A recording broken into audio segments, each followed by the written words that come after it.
Hello বন্ধুরা, আপনারা সবাই কেমন আছেন? আশা করি অনেক ভালো আছেন। তো পল্লীগ্রাম টিভিতে আমাকে নিয়ে একটা ভিডিও আপলোড হয়েছে। তো আমি স্বপ্নেও ভাবিনি যেরকম ভিডিও পল্লীগ্রাম টিভিতে আপলোড হবে। তো ভিডিওটা দেখার পর অনেক খারাপ লাগলো এবং অনেক রাগও হলো, আবার অনেক ভালোও লাগলো। তো পল্লীগ্রাম টিভিতে হারুন ভাইকে নিয়ে আমি কিছু বলবো। তো হারুন ভাই কী বললো ভিডিওতে, যে আমি নাকি মদ খেয়ে রাস্তায় পড়ে থাকি, মেয়েদেরকে নিয়ে ঘুরতে যাই, হোটেলে থাকি, সিগারেট খেয়ে বেড়াই, রাস্তায় রাস্তায় সিগারেট খেয়ে বেড়াই। তো আমি যতটুকু জানি যে 18 বছর না হলে কোনো ছেলে মেয়েকে হোটেলে জায়গা দেয় না। আর তুমি তো নিজে মুখে বললা যে আমার বয়স 16, আমার বয়স 16 বছর। আপনারা হয়তো জানবেন, আপনারাও জানেন এই ব্যাপারটা। তো আপনারা আর বিচারটা করবেন, কমেন্ট অবশ্যই বলে যাবেন। আর তুমি কি বলেছিলা আমি নাকি তোমার ছোট ভাইয়ের মতো। তাহলে কি একটা বড় ভাই পারে তার ছোট ভাইয়ের দুর্নাম করতে, তা আবার সোশ্যাল মিডিয়াতে? আসলে তুমি আমাকে ছোট ভাই হিসেবে ভাবোইনি। যদি তুমি ছোট ভাই হিসেবে ভাবতা তাহলে তুমি আমাকে নিয়ে সোশ্যাল মিডিয়ায় এইসব ভিডিও বলতা না। কিন্তু তুমি আমাকে ছোট ভাই হিসেবে ভাবোইনি।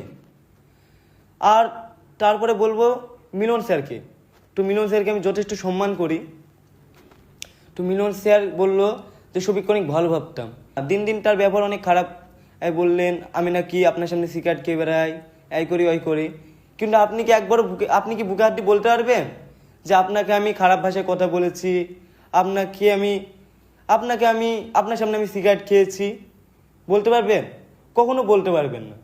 কিন্তু আজ সোশ্যাল মিডিয়াতে এই কথাটা কেন বললেন যে আমি অনেক খারাপ ছেলে, এই করি ওই করি? আপনি আপনার বাড়িটা আমি গিয়েছি, আপনি তো দেখেছেন যে আমি কেমন ছেলে। আমি বলবো না যে আমি ভালো ছেলে, যেহেতু আপনারা বলেছেন। তারপরে আছে মতিউলদা কি বললেন যে শফিক অনেক খারাপ ছেলে, তাকে বুঝিয়েছি, সে আমাদের কথা বোঝেনি। তো মতিউলদা, তুমি আমাকে কবে কবে বোঝালে বলো? কোনোদিন বোঝাওনি। তুমি ভুলে যাচ্ছ একটা কথা। সাথে মনে আছে একদিন আমি, তুমি আর উসমানদা ছিলাম। আমি তো ফোনের স্ক্রিন আর তোমরা ব্যাটারি। কি বললাম? হ্যাঁ, কি বলেছিলাম? তোমরা ব্যাটারি, কেউ কেউ ওয়াই বলেছিলাম। আমি ভিডিওটা দেখলাম। তো যখন আসলে তুমি আমাকে কখনো বোঝাওনি। আসলে তুমি আমাকে কখনো বোঝাওনি। তুমি আমাকে যেসব কথা বলেছিলা সেই সব কথা রেকর্ডিং কিন্তু আমার ফোনে আছে। আমি পারলে কিন্তু এখন শোনাতে পারি তোমার সব কথা। সাথে মনে আছে কি, তোমার কথা মনে পড়ছে যে তুমি আমাকে কি বলেছিলা সাথে? সেই রেকর্ডিংটা কিন্তু আমার ফোনে